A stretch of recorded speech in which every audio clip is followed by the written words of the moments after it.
Greetings, everyone. Once again, I'm not solo in this venture. And for anybody who has checked out YouTube and is into comics and pop culture stuff, I'm sure will recognize the name and the title. Um, whether you're checking out his Faces of Evil, his versus debates, any number of reviews, be they movie, comic, or manga, or what have you, or his collaborations with others, in particular, Zip Block Gory and the Mount Vernon Kid, who they all have proclaimed themselves to be brothers, though not by blood, but definitely by bond. I would like for everyone to please welcome DeadpoolZilla to my channel. And how are you doing, Tyler? I am doing great. How is everyone out there? Well, normally I start with the question of why YouTube, but usually whoever I'm talking to, we're covering a number of subjects. Since we're really covering one specific topic, I'm just going to say, as it relates to fan fiction, what led you to it to begin with? Because before you respond to that, I remember I pretty much always knew of it, but I didn't know of it as a genre until I came across your channel. So to reiterate, how did you first um, um, find out about about fan fiction, pretty much as it being its own thing, or as it being a genre? That's a good question. As a kid, I always had these ideas in my head about all these characters meeting, all these different characters. In fact, I remember like the first real idea I had, but I never really wrote it down. And it always stuck with me. Was, and keep in mind, I was 6 years old at the time. Hmm. It was the Disney characters and the Looney Tunes meeting. I thought that'd be so cool. And keep in mind, I watched Who Framed Roger Rabbit, and that blew my mind. So I was like, what if they made another series like that? Right. Um, Again, 6 years old. I'm amused by even the shiny objects at that point in my life. Yeah, I get it. I get it. Okay. Um, but I think when I found fan fiction, it wasn't even fanfiction.net. I had no idea that website existed. The first fan fiction I ever read, and I wish I still had it with me because I printed it out, was a crossover between Dragon Ball Z and Evangelion. And I had no idea what Evangelion was all about. Hmm. But the story was that Raditz, the first big villain of Dragon Ball Z, Goku's brother, um, finds himself in the world of Evangelion and ends up helping them fight the Angels. He becomes part of the team. And I had no idea what Neon Genesis was. I'm starting to watch the anime now. It's actually really good. But at the time, I had no idea what was going on. I was like, ooh, Raditz and all these other people. And then I found another website called, I can't even remember what it was called. I can't even remember what this website was called. And that was pretty cool. It had some interesting crossovers there and some other fan fictions and stories that I loved. And then I found fan fiction towards the end. And it wasn't until 2007 until I joined the fan fiction website. Okay. And by then, I was watching all these different shows. I mean, I was watching Code Lyoko. I was watching El Tigre. I was watching all these different cartoons, and I always had these ideas because what I've noticed about cartoons more than anime, and I'm pretty sure you have too, Knight, is Mhm. that cartoons don't go into a lot of background of their characters, unlike anime, who have, like, every character has, in some way or another, have a character arc with them. Okay. So I just decided to make my own origins, and some of them were good, some of them were bad. I mean, there are a lot of stories I've written and be like, this is shit, and just delete and just get rid of it, or not even finish it because I'm lazy. Hmm. Well, I guess having just a natural affinity for the stuff that was comic based and anime based and whatnot, you kind of took to it, more or less like they used to say, like almost like a duck to water. Yeah, you could say that. Yeah. Now, in terms of what you're doing now, how's that manifesting itself? Because I think if I recall correctly, you said you something like you wouldn't have anything um, um, posted because you had other matters to take care of, so it might take you a few weeks or so. Yeah, exactly. What I'm doing with the Astonishing Avengers on Marvel 2012, I'm still working on it. I mean, yeah, I hit writer's block from time to time, but you got to take everything in stride. And I actually try to defend writers of all types because it's like, oh, why they get people always complain. I'm not talking about just comic book writers. I'm talking about actual authors for books and among other things. Okay. And I try to defend because now I know what it's like. I know now what it's like to be a writer because whenever you have an idea, you will hit a wall. I guarantee you at one point or another. No matter how much you think out a plot and what you think is what these characters or whatever you're trying to write, you're going to hit a wall. Okay. And that's going to suck. So I have nothing but respect for writers of TV shows and any types. And I'm just writing fan fiction, but now I know what it's like. Well, in backing, pardon that siren for a moment. That's all right. Backing things up for a brief bit. How are things coming along, or are things still coming along with your character, the Spectrum? Oh, man, that's a character I haven't written in a long time because I've been so preoccupied with other ideas I've had. The Spectrum was a character that, gradually, when I first created the Spectrum, he was my character, and I basically, what he was this overly powered superhero. But yeah, I mean, the reason why I made him so powerful is because I wanted to make him feel a little disconnected with the rest of the world. Kind of like how they did with Dr. Manhattan and Watchmen. Okay. And no, go ahead. Oh, I'm sorry. I thought you had something to say.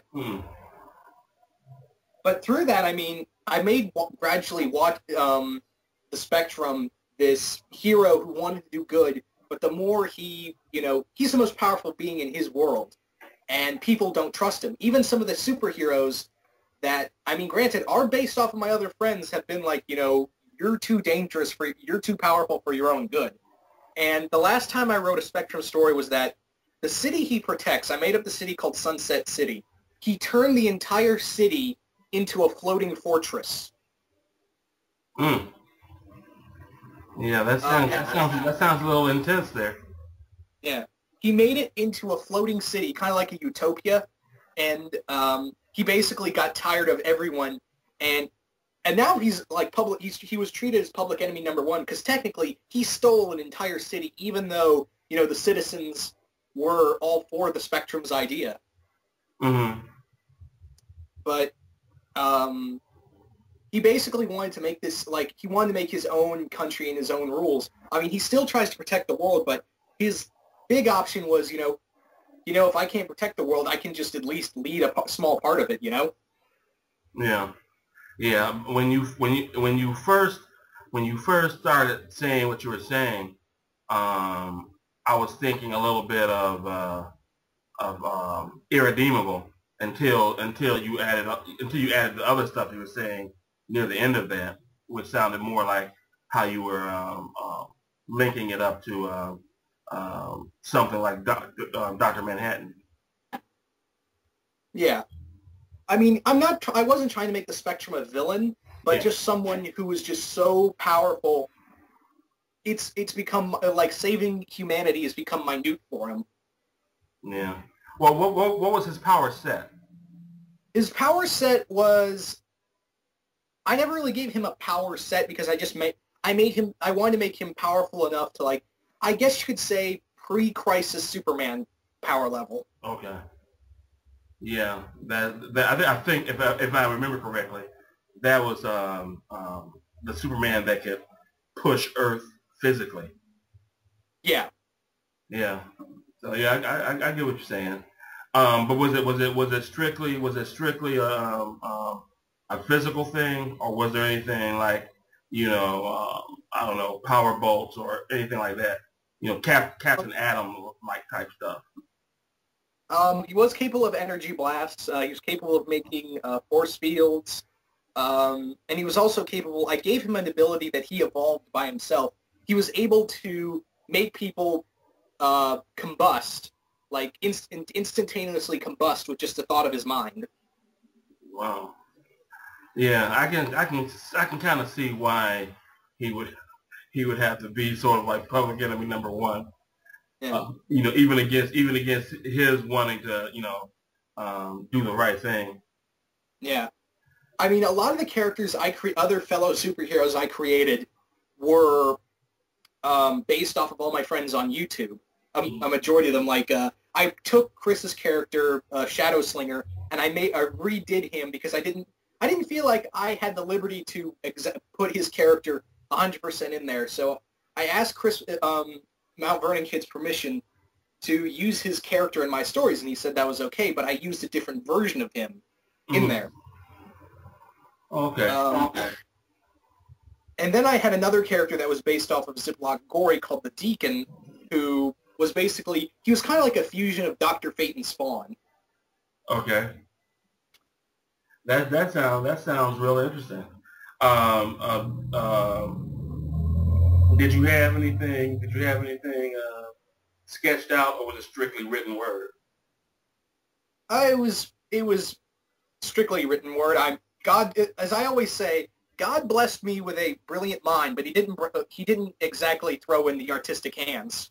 Oh. Oh, okay. So going on to this project that I don't know his whole name. His first name is Liam. I understand, right? Yeah, Liam. With his project of Marvel, was it Marvel Universe 2012? We just call it the Marvel 2012 universe. Oh, okay. Oh, I got it out of order. What was you thinking when he first approached you about it? I was originally, I was just helping him with the video. I was helping him with the ideas and all that for shits and giggles. And then he said that he didn't have anyone for Avengers and he was going to be forced to write it. And keep in mind, this would be like the 4th title he was writing. So so I just said, you know what? I'll do it. I'll take over Avengers. You don't have to worry about it. Leave me to it. And that's kind of what I did. I kind of shot myself in the foot about it. Well, this one I heard in one or maybe several of your videos, and you kind of talked about it, but I don't know if I got the whole how do I want to say it. I don't know if every corner was sort of covered. So I'm gonna basically ask, when it came to the Avengers, you mentioned that as a prerequisite that Liam wanted Captain America, Iron Man, and Hawkeye to be in there, regardless of whoever else was on the team. That he wanted those 3 characters on the team. Was that simply a matter of it's his site, so that's what he wanted, or was there a practical application to that reasoning? Truth be told, I think he was joking, but I took it anyway. Mm-hmm. But in all seriousness, he does love those 3 characters, and he did tell me that, if you are going to do it, and it was a request really that, he said basically all I ask is that you put those 3 characters in there, and I said yes. That was one of the few things, a few of the guidelines I had to do when I had to write Avengers. Mm-hmm. Okay. Okay. Of course, the other 2 being that I had to take Spider-Man and Wolverine off the team, which I had no quarrels about. I've never really liked the idea of Spider-Man and Wolverine on the Avengers because I feel like they're so out of place anyway. So I took them off the team, and also I had to get rid of Ross being the Red Hulk. Mm-hmm. Yeah, I think not to go too far off topic. I think a lot of the fervor or whatever it is kind of died off of that character. I know for the longest it seemed like next to the Sentry, he might have been the most hated character in the Marvel Universe.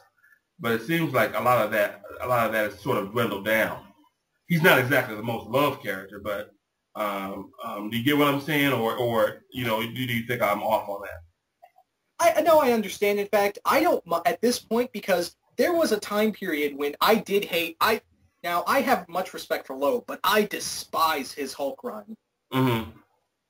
But the thing is that I think the reason why people hated the Red Hulk so much, or Ross, was because A, he was way too powerful. I mean, he took Thor's hammer, for Christ's sake, and beat him with it. And then he punched the Uatu for no reason. Mm-hmm. And then they basically a few things I like. But go ahead. Really? No, I'm surprised. Really? Yeah, I'm not a fan of the Watcher.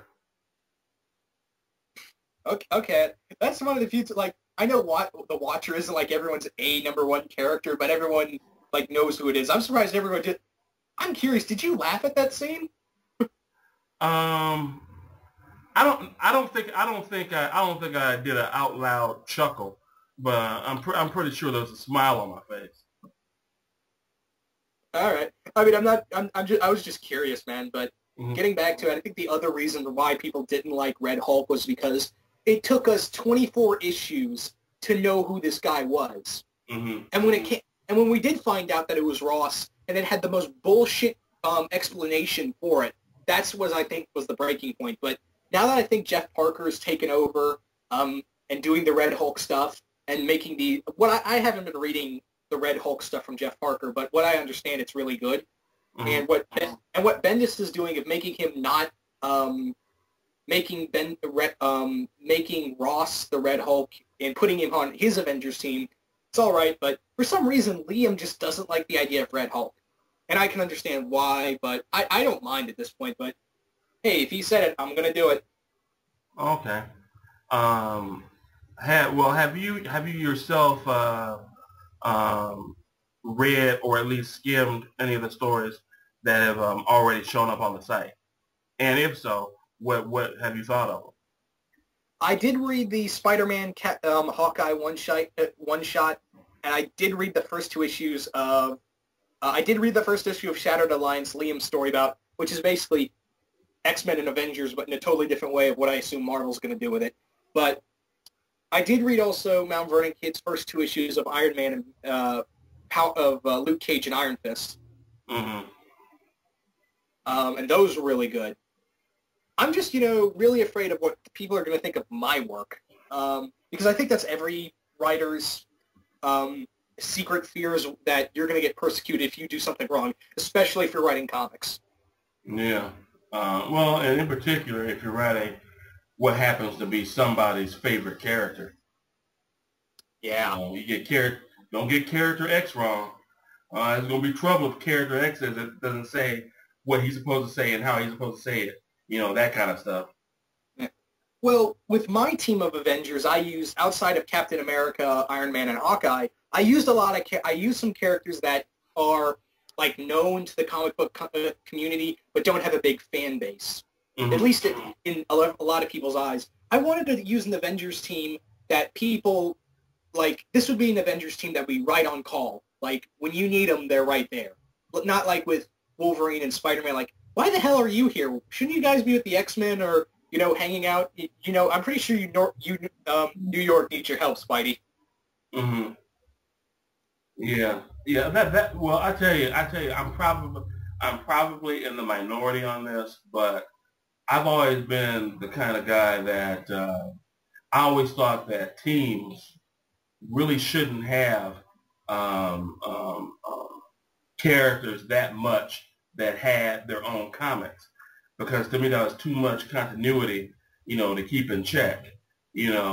For instance, like Justice League if I was making a Justice League team, the Trinity would only be there sparingly, and as needed, as called upon, but they wouldn't be there as regulars because to me it's just too much work to try to say, okay, well this Justice League story takes place in February, but this Wonder Woman story takes place just before that, or that Superman story takes place just after that, stuff like that. You have any concerns there, or not really? I had a lot of concern with that. The only other big name character I have in here that people would know about is Black Panther. I've always wanted to write T'Challa, one of my favorite characters of all time. Mm-hmm. Yeah, he's one of my favorite Marvel characters, but not like on the top 10. But I've always wanted to write him because he's such a even though he's like gotten the shit treatment from Marvel lately, I really think his development as a character has been kind of interesting. Yeah, yeah. I know that. Well, for me personally, he's my favorite hero, but there's very little of him that I've collected. I have like a few of the jungle actions from the 70s, and then the only other thing that I really liked was the trade paperback Doom War. Oh yeah, that was really good too. I recently acquired that book as well. Yeah, I thought those are my two favorite runs right there. I haven't cared for too much between that and after Doom War. That's just me though. No, I understand. The other members of the team are, like I said before in a few of my videos, Scar, Hulk's son. Mm-hmm. And because I really like Scar. Have you noticed that no one really argued about Scar because he was such a badass when he first appeared? Yeah, he was kind of like a gamma irradiated Conan. Yeah, exactly. That's why I think, and it just like it was like Conan in space with Scar, and he's become like a really cool character. But I got so pissed off when, well, I wouldn't say I like nerd raged about it, but I was just like, oh, that ain't right. When Norman Osborn put him on the Dark Avengers, I'm like, he's better than that. Mm-hmm. So I put him on this Avengers team, and I'm gonna basically talk about reasons why they have Scar and not like someone like She-Hulk on the team. Okay. The other character that I've really wanted to have on this team is Beta Ray Bill. Yeah. Because we are in this continuity, everyone who's died in the Marvel comics recently, we're keeping dead. So we are keeping Thor dead. Okay. And with Beta Ray Bill, I like the idea of Storm on the Avengers. That's an interesting change up because if Wolverine can be an Avenger and an X-Men, why can't anyone else? I mean, granted, yes, I don't like the whole two teams thing, but it just seems kind of unfair that Wolverine's everywhere, you know? Mm-hmm. Mm-hmm. Oh, go ahead.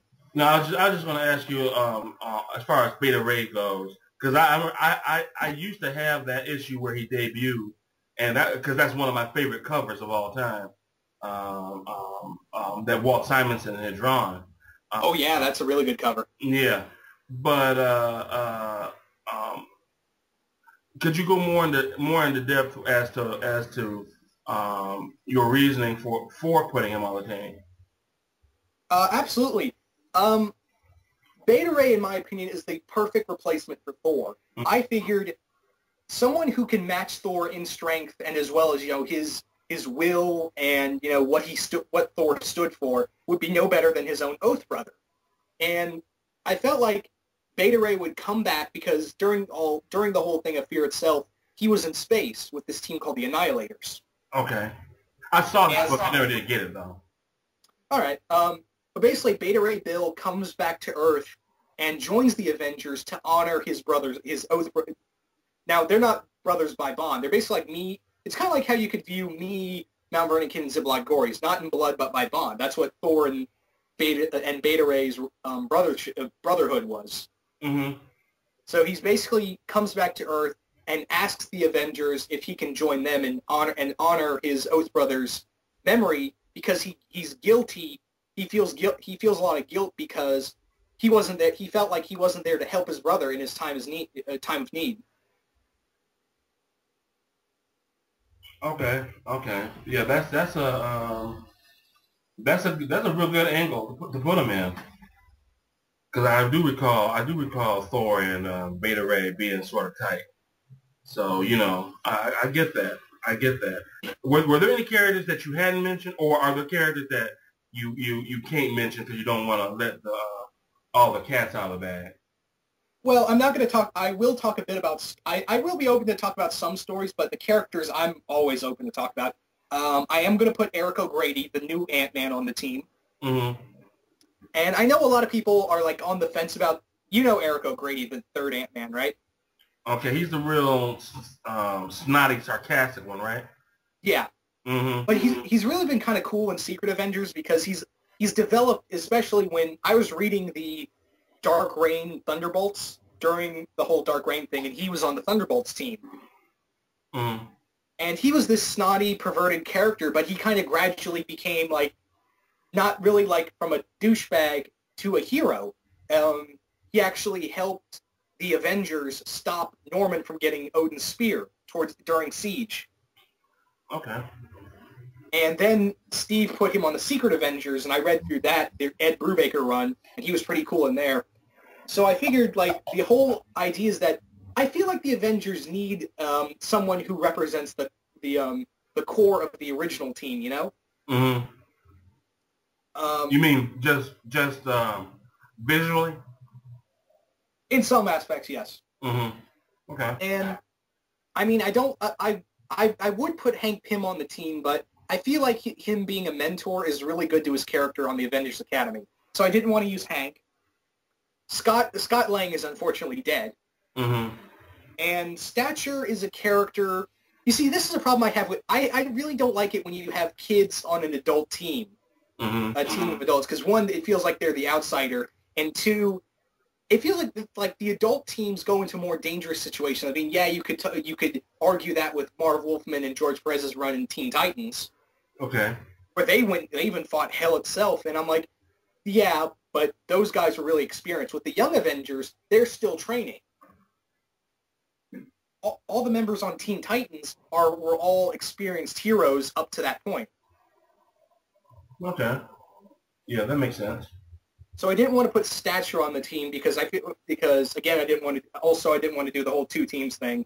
So I wanted to put Eric on the team because I really wanted someone who could make a lot of jokes, because I didn't want Hawkeye just to be that guy to crack jokes and just try to be all awesome and be that, I can beat anybody kind of attitude. I wanted somebody who could complement Clint's personality, like someone he could go out and have just a few laughs and a beer with on a day off.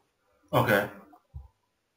And, I also wanted to develop his character more. I mean, yeah, I still wanted to be that sarcastic jerk that he likes to be, but I wanted to make Eric, like, people, even on the team, he's not trusted because they know he worked for Norman Osborn during Dark Reign. Mm-hmm. So they don't trust him, but he wants to prove himself that he can be a hero. So that was another big reason. Okay. All right. What do you have in mind in terms of villains? Villains. Oh, that is a really good question. I am using Gladiator from X-Men in here. I'm going to have the Brood in here.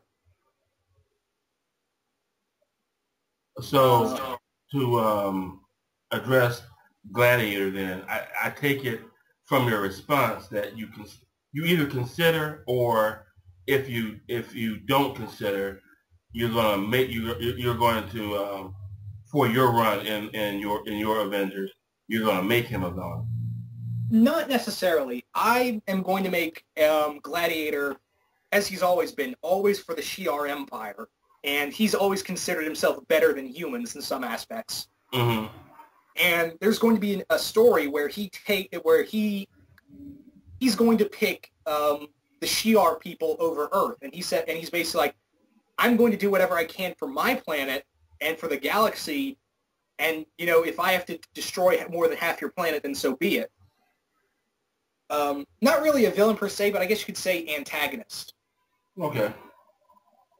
Um, I am going to finish my Avengers run with my all-time favorite Marvel villain, Ultron.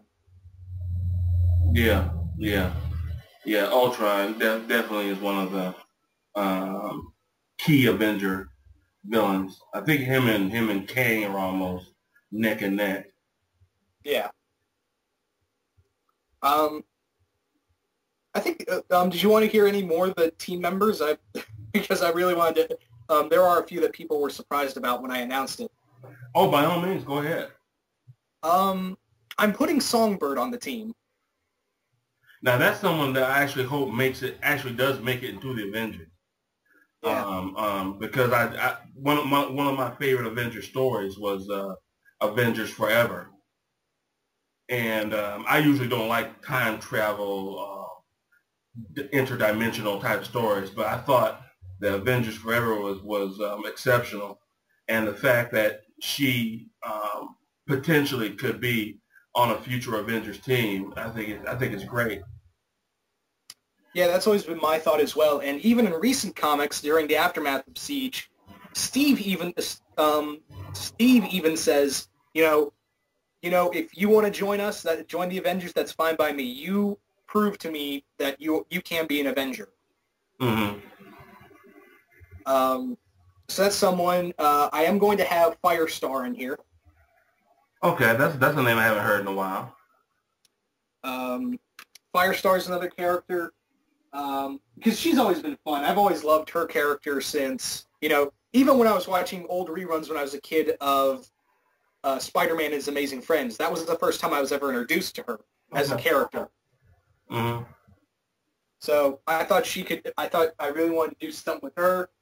The other character on the team, the last one, because it's a total member of 10, and I've pretty much talked about all of them, is Falcon. I'm putting Sam Wilson on the team. Okay. Because they haven't really, have you noticed they haven't really done anything big with Falcon in the comics? Well, I know that I did a video with Edward 2962 where I don't speak too highly of the Falcon. Partially because I don't think he's been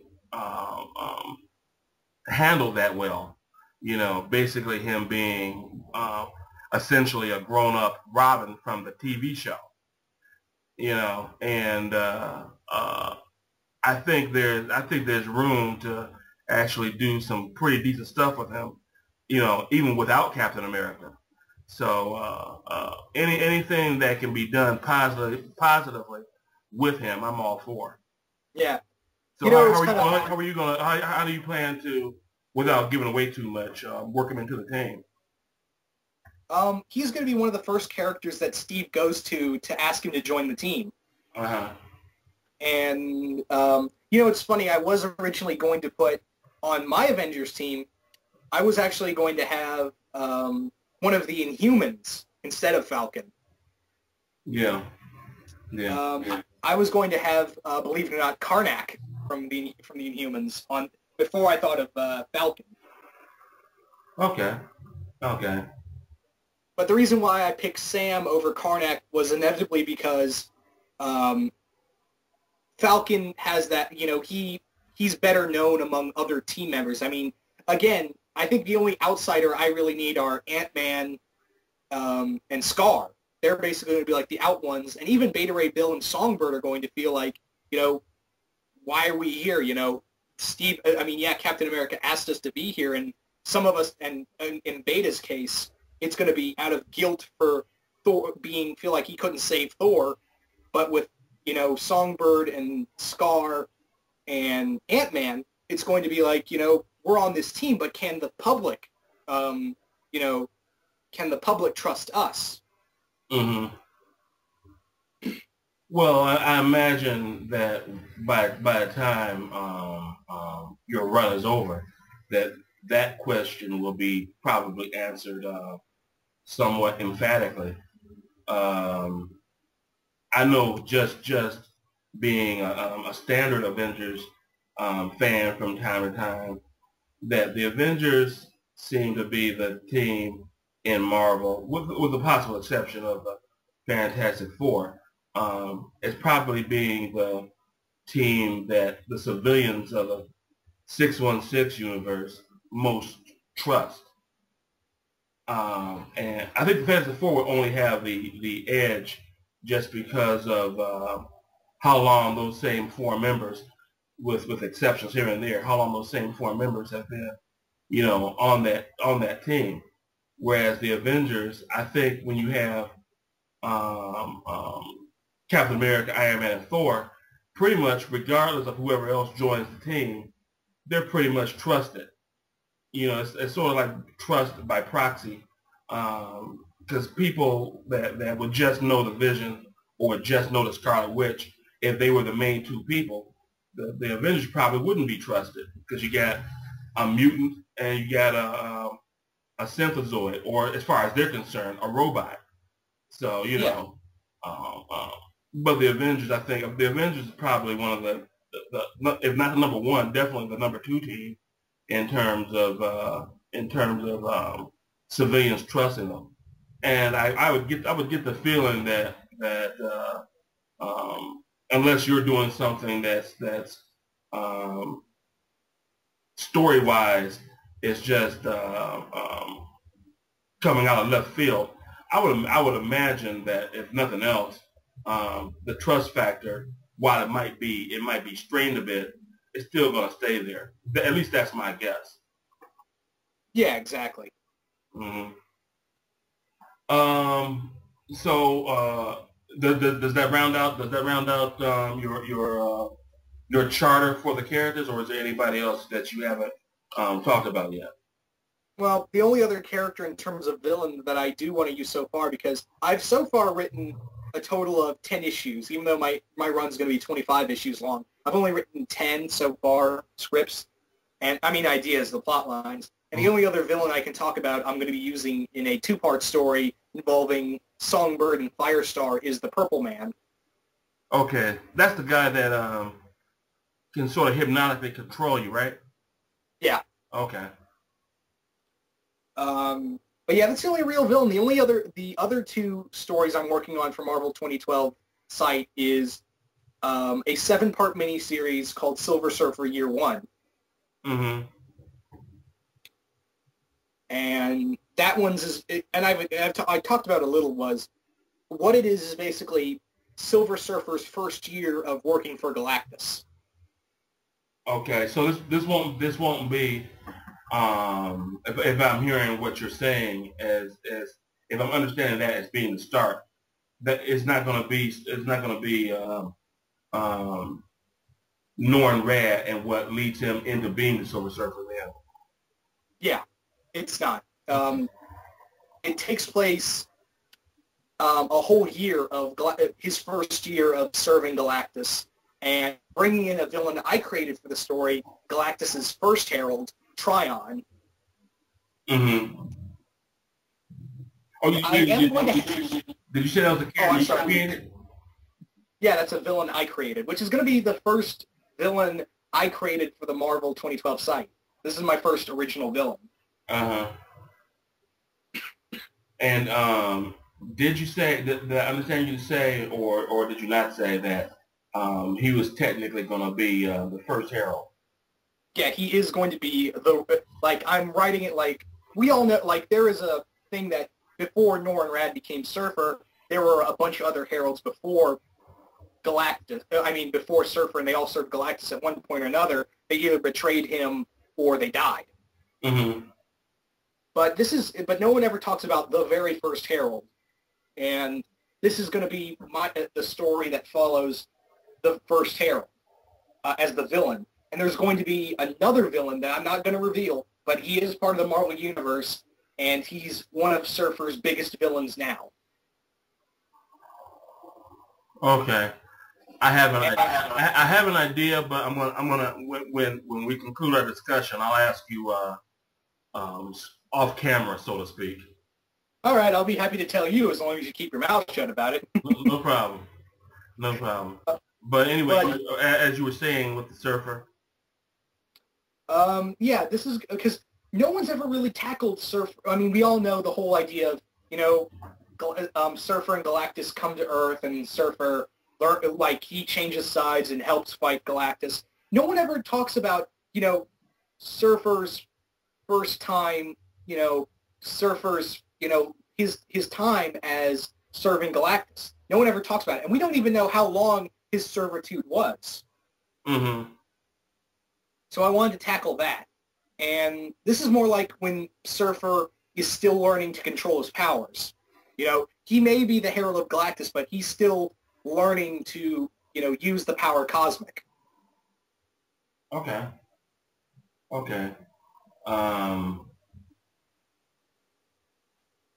Well, maybe you can clarify something for me, because it's been a while since I've seen a number of the Surfer stories. Did he consider what it was that he was doing with the power he had as being the power cosmic? Because I only remember that terminology with Captain Marvel. In some ways, yeah. Okay.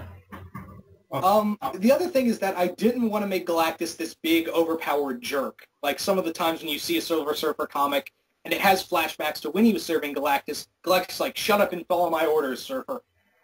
Mm-hmm.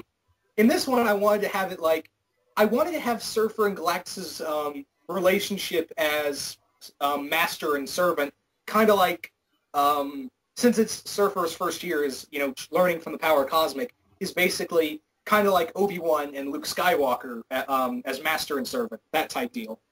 Okay, I don't know. For some reason, I thought you were going to say Doctor Strange and Wong. No, it was. I wanted to have it like he's still learning from the power cosmic, and Galactus is training him. I wanted to have it like that Jedi Master and Padawan type deal. Okay. And I do want to write Galactus as not like, because I've always viewed Galactus as just a force of the galaxy. He's neither good nor evil. And a lot of people seem to have that misconception of, oh, he devours planets, he must be evil. But with Galactus, it's always been like, he's been a force of destruction and a force of justice as well. I mean, I've always compared him like Galactus to Godzilla. He's just a force of nature. We've seen Godzilla destroy Tokyo, and we've seen him save Tokyo. It's kind of like how we see Galactus. We've seen him eat planets, and we've seen him save planets. Yeah. Well, I tell you, I'm gonna sort of, I don't know, I guess kind of play devil's advocate a little bit, and because I understand completely what you're saying with the magnitude of with what Galactus has to deal with, how he's perceived. But if I were putting myself in the mind of your typical citizen from the 616, even if I understood what you were saying from, let's say Reed Richards said the same thing that you basically said, and I was listening to him as a 616 civilian, it wouldn't matter to me. He'd be a villain because he's trying to destroy something that a way of life that I as a human being have been pretty much accustomed to. I know philosophy-wise, I agree with you 100%. But the thing with me, if I were in that universe, though, I wouldn't have any choice but to think of anything that's trying to destroy my planet, thus me, as being, a villain. That is a good argument. My thing with that is, yes, Galactus, what he's done in terms of he's wiped out countless planets. He's devoured countless planets and probably destroyed more than over billions and billions of lives. Mm-hmm. But you got to look at it as a two-sided, the other side of the coin, basically. I mean, Galactus in one issue saved Surfer from Mephisto's realm. Mm-hmm. And he did it Galactus did it not because, oh, it was the Surfer, it's my property. It was like, because in a previous issue, Surfer saved Galactus's life. and Galactus was returning the favor. Mm. He also helped Thor to stop this being known as Ego, the living planet, from destroying Earth. Okay. And another reason, like, he even helped the Fantastic Four stop this being called the Sphinx from taking the planet. Now, granted, whatever Galactus does in terms of good, he has another reason behind it. Like, you know, he's always been, like, neither good nor evil. I mean, when he even brought back a female, because Galactus devoured Beta Ray Bill's planet. He was the last of his kind, and Galactus actually recreated a woman of Beta Ray Bill's people to give to him because he pitied him. Now, like I said, he's never... I understand it. Yeah, he's a murderer. He's killed people. But he doesn't view himself as the villain. He doesn't view... He just does what he does. That's what he's always thought of. Like, he's not doing it out of malice. He's doing it because, you know, that's the only way he can only save his life. It comes down to instincts with him. Mm-hmm.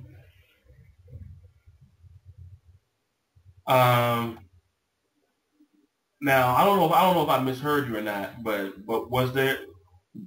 Didn't you say something about a third project, or did I misunderstand you?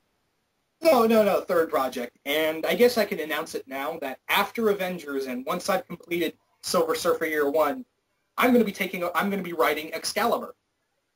Oh yeah, you mentioned that. I think you mentioned it off the top. Can you go into the characters of that or no? I'll talk about team roster and the first story arc, the one I have planned so far. Mm-hmm. And it's still a changing team. It's still a growing team, but the team I'm going with so far on Excalibur, for those who don't know out there, Excalibur is the British superhero team in Marvel Universe. Of course, I'm having Captain Britain on the team. Mm-hmm. Oh, by the way, not to cut you off, but am I correct if when in thinking that there were a number of characters, including Captain Britain, that were not mutants on the team, but they had powers? Yeah, exactly. There on Excalibur, it was a fusion of mutants and magical beings. Okay. No, go ahead and continue with what you were saying then. Yeah. I'm having Captain Britain as the leader. I mean, yeah, first off, he's a great character. And two, it's like, it's like he's kind of synonymous with the team. Mm-hmm. So I wanted him, of course, as the leader. I am having his wife, Megan, on the team. Okay. She's capable of shape-shifting, and if I remember right, she's a sorcerer or a mutant. I can't remember which. I am putting Psylocke on the team. Now, she would be relatively new. If I remember correctly, she wasn't on the actual team at any point, was she? Not to my knowledge either. Okay. But Psylocke is Captain Britain's sister. Okay. That I didn't know. They're related. I think they're either full-blooded sisters or half siblings. I can't remember which. Mm-hmm. I wanted her on the team because it's a family bond thing, and I am putting Juggernaut back on the team. Okay. I remember seeing something on him. I didn't know he was a team member. Yeah, he was a team member, and he's on the Thunderbolts now, but I'm going to take him off the Thunderbolts and put him on the Avengers team. And I'm also going to have Blade. Oh, the vampire? Yep. Okay. Reason why I have Blade, because Mount Vernon Kid and I have talked about this several times, is Blade can do so much more than just be a vampire hunter. Mm-hmm. And there was a story arc where Blade did help Captain Britain fight off a vampire invasion in Britain. And I thought that worked so well, is that why didn't I just put him on the team? So yeah, I'm putting Blade on the team, and you know, people argue, well, like, he's not a British character. Are you still there? Yeah. Oh, okay. I thought I thought the mic got disconnected. My bad. But I'm putting Blade on the team because it's never like Excalibur has had a mixture of all these different characters. I mean, Kitty from X-Men and Colossus and Nightcrawler were on the team, and they're Russian, German, and American. Mm-hmm.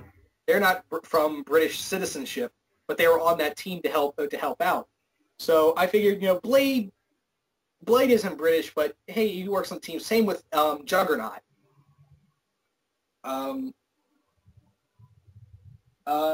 That's about so far I have. I will put about a total of 7 members on the team, 7 to 8 members.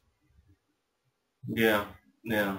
I know with me, I tend to like teams that are bigger in roster. Yeah, seven's a good number. But I am looking for a few team members because with Excalibur, it's very open. You can, like the Avengers, you can put anybody on the team, and it might make sense. So I'm looking for someone kind of obscure and at work. I might put Pete Wisdom on the team. You might put who on? Pete Wisdom. Oh, that's the guy with fire sparks from his fingers or something like that, right? Right. Okay. He's been an Excalibur member from time to time, and I might put him back on the team, but I'm debating on that. Mm-hmm. Did you say Kitty was going to be there or no? No, I was just talking about her as an example. Oh, okay. Hell, it's open, but those are the team members so far I'm going to put on there. Although Megan I might take out, but Psylocke, Captain Britain, Juggernaut, and Blade most definitely. Oh, okay. Well, let me ask you this, since you had mentioned Chris a few times, have you considered or would you consider at some point, whether it's Chris or anybody else, of doing a joint project with him or anyone else in terms of bouncing ideas and seeing if you can get anything to manifest into fruition for a possible project. You see, I have thought about that. But the problem with that is that, you have to keep up with that person's continuity as well, so you don't mess up that person's character on what they're writing and their continuity of what they're writing. Mm-hmm. So right now, I would like the idea, but right now I'm keeping my head down so far. I mean, hell, I haven't even got my own stories out. So mm-hmm.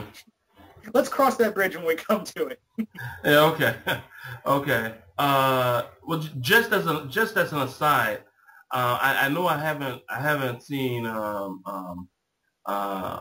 Victor's name connected with anything from 2012. Do you know whether or not he plans on doing anything within that site? We haven't even approached him yet.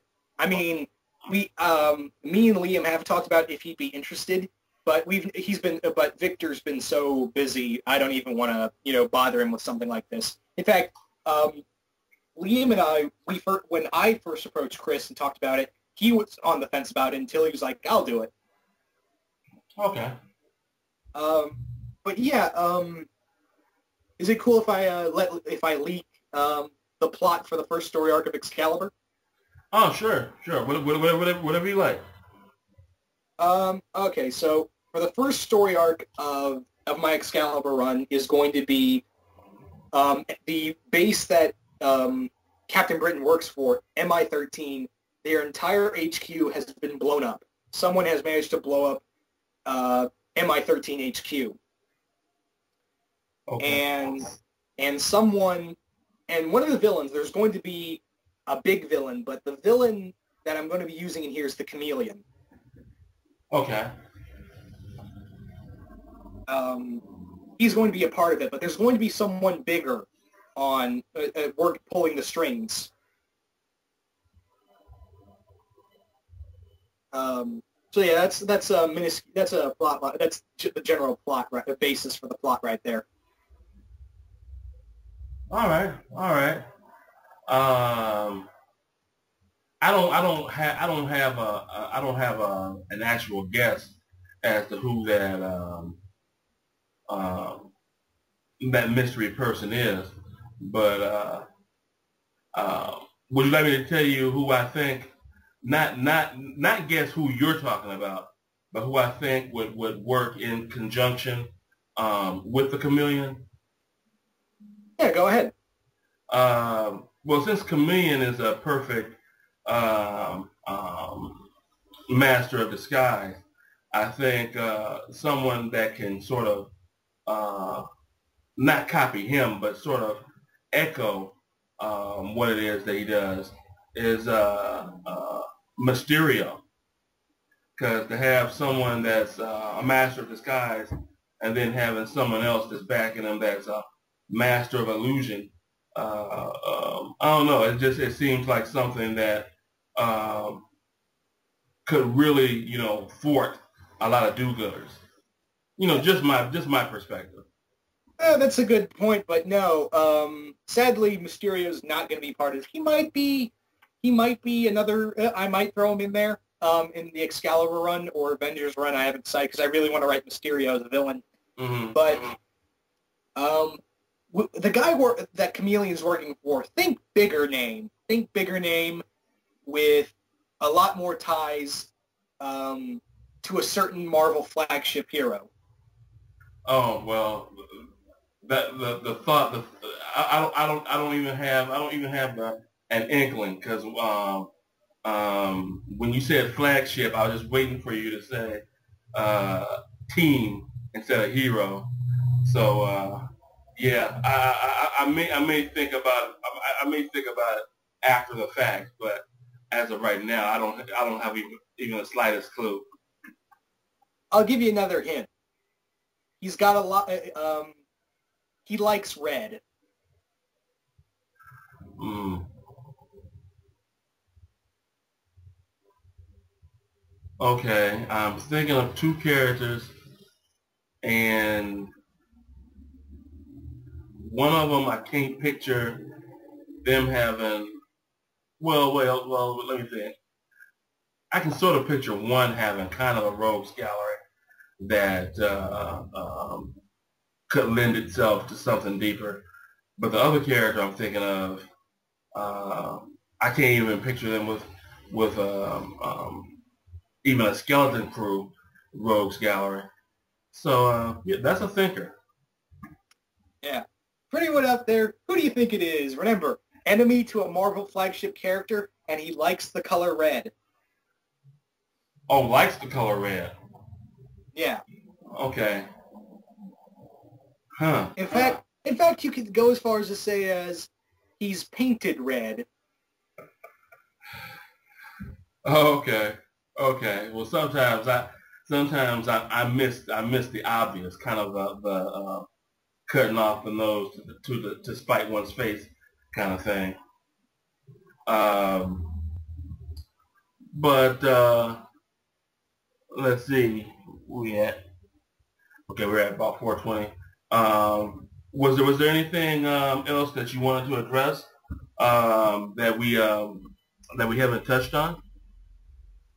Um, Not really. I mean, that's pretty much what I'm working with right now.